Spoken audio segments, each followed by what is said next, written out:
De La Cruz. Palakpakan po natin.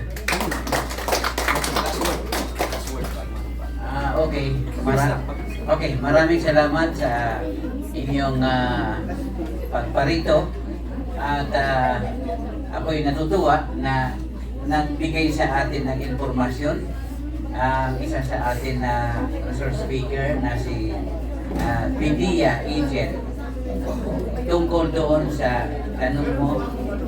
Maganda yung kasagutan at ganun din si Atty. Jay kanina, tama lahat yun. So wala na tayo tanong, maraming salamat. Si Dion Alonso, meron ka po sabihin, kakaunting peraso Dion, Pero, About sa para sa 21. okay. okay, 21. Basta yung panunumpan. Opo, sige po. Direction. Okay. Manawagan o magtanong? Manawagan Tanong tayo? sila para sa direksyon. No? Okay. At saka tanong. Assalamualaikum warahmatullahi wabarakatuh at magandang tanghali po sa ating lahat. Papasalamatan po ako sa inyong lahat. Iniwan niyo yung pamilya niyo pagsamantala para dito sa pinaglalaban natin. Ang tunay po mga maisog, itong mga nandito tayo lahat. Yan po ang mga maisog. Sa amin po, sa salita namin, ang maisog ay matapang. Matapang po dahil sa katotohanan. Paglaban po natin ang katotohanan. Yan ang ating kainan ni Rito Terlahat. Kaya kailangan kung ano ang layunin natin dito, kailangan alam po natin yan. Sa tingin ko naman, marami po tayong nalalaman sa tungkol sa nangyayari sa ating bayan ngayon, di ba? Ang dami na nagsasalita, si Sir Jonathan Morales po. Malinaw po mga sinasabi niya tungkol sa mga tropa. So, si Atty. Vic Rodriguez to, ganun din sa ating kapatid na Muslim dito. Pinsan ko po ito, si Kuya Bong na lang to. So, tingin ko, malinaw na po yun. Ito ang pinaglalaban natin po ngayon. Tuloy-tuloy na po ito. Makakasama po namin kayo? Very good. Yun lang po. Papasalamat na lang sa inyong lahat. Assalamualaikum warahmatullahi ta'ala. Sukran. Okay, mabuhay po. At sino ba ang gagalaw at sino ang tatayo sa atin?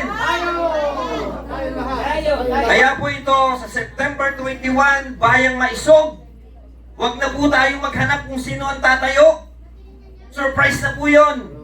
Pero ang dapat pong manguna sa pagtayo, ang mga kababayan nating maisog na nagmigay ng mandato kung bakit may presidente tayong bangag na naputol tayong lahat. So tayo po ngayon, sa Sabado, magsuot po kayo ng itim na damit. Magsisimula po tayo ng alauna, rain or shine, iba't ibang sektor, iba't ibang walks of life. Magkita-kita tayo mga kababayan. Tayo po ang magtanggal at sumipa, mag-terminate sa empleyado natin, si Bangag! Tatlong bagsak! Bangag! Bangag! Bangag! Okay. At dahil po dyan, malinaw na. September 21, Sabado, Liwasang Bonifacio. Ang panawagan po natin, huwag na po kayong magdala ng mga bagay na matutulis, mga bagay na nakakatusok, mga bagay na masakit, mga malalaking bag. Hindi naman po outing yung pupuntahan natin. At yung mga mahal po nating mga nanay, tatay, na medyo may edad na at mayroon ng mga maintenance, huwag nyo na pong papuntahin. Yung mga bata, huwag na kayo, baka mamaya magpasama pa kayo ng pinapasuso ba doon, huwag na ho. Kasi ho, tayo po ang magbabantay sa ating sariling kaligtasan. Ingatan po natin na masingitan tayo na manggugulo doon. Kaya dapat po tayo, sumunod tayo, disiplinahin natin, iparating natin na ang araw ng Sabado ay ang pag-determinate natin sa empleyado natin si Bangag. Mabuhay Maisog! At dahil po dyan, bilang mga bagong kasabi, ibinabalik ko po sa inyo ang PIDEA Agent ng Bayan. Magsitayo po tayo para sa isang panunumpa. Magsitayo po tayo mga kapatid.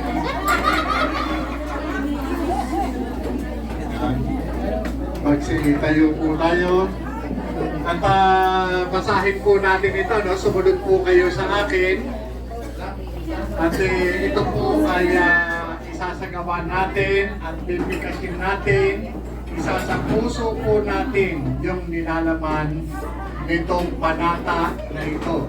Panata bilang sa pagiging ganap ng miyembro ng hakbang ng maisog. Ito pong isinasagawa natin ito po yung umpisa o simula ng pagiging makabayan natin.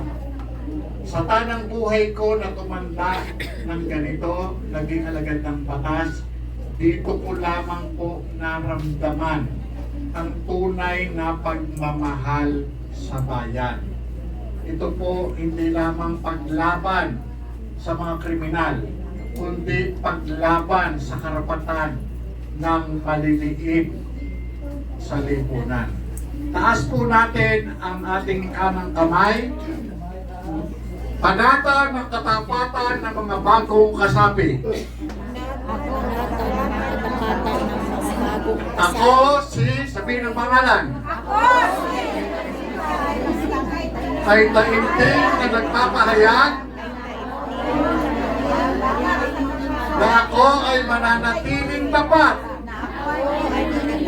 sa mga hangarin at layunin ng hakbang ng Maisog Movement na itaguyod ang interes ng mamamayang Pilipino at ang mga makabagsan at ligain na magpapahayag ng pagmamahal sa Pilipinas. Ako ay kusang loob na sumapi at walang inaasahan anumang kapalit na personal man o material na pakinabang.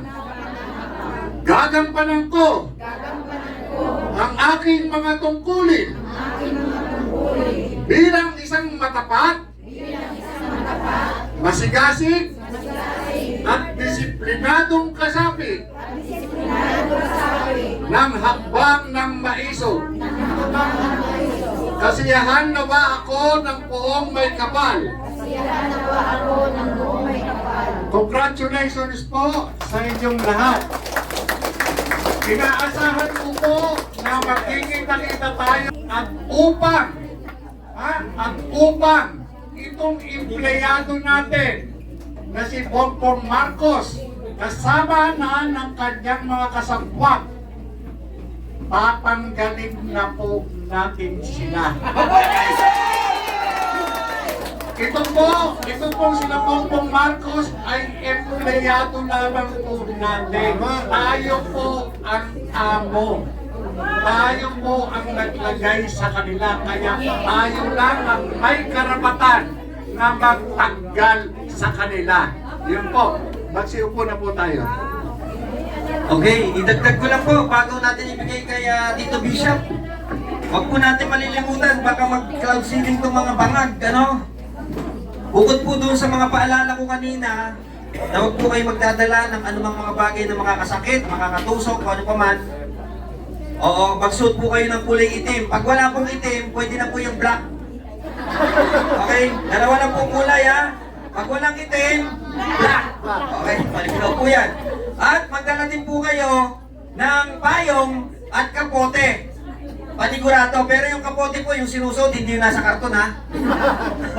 So, at dahil po dyan, ibinibigay ko na po para po sa huling tagubilin, no, at pananalita ang ating Tito Bishop de la Cruz. Palakpakan po natin. Maraming salamat! Mabuhay Maisog! Okay, bilang panghuli na ating mag-uusap. Sa 21 po, ako'y nag-announce sa inyo na mayroon po tayo panawagan doon sa Diwasan Bonifacio. Tayo ay magkaisa na makarating doon sa Liwasan Bonifacio. Sa harapan yun na Matanda na talaga. sa Nilalamig. Ngunit ako yung magbibigay ng informasyon kay Kuya Mike, ang ating secretary, na magdadala ko na isang sasakyan para sa inyo, sa ating sasakyan sa lugar na ito. Maraming salamat. So, okay na po tayo, mga kababayan. Maraming salamat po sa mga gusto pong mag-picture taking. Punta po kayo dito sa harap or lalapit po ng ating mga panauhin. Pwede niyo po rin kunin ang kanilang mga contact details para po sa mga inyong mga concern. Yung mga vloggers po natin, subscribe nyo rin po. Nagpapasalamat tayo sa lahat ng mga vloggers natin, no? Wala pong bayad yung mga yan. Ang mga vloggers lamang ang kasama sa pagdanakaw kasi sila ay bayad. No, tayo hindi tayo bayad. Kami po mismo nagpapatunay hindi tayo bayad. So, okay na po tayo. Mag-ingat po kayo. Mabuhay po tayong lahat. Mabuhay Maisog.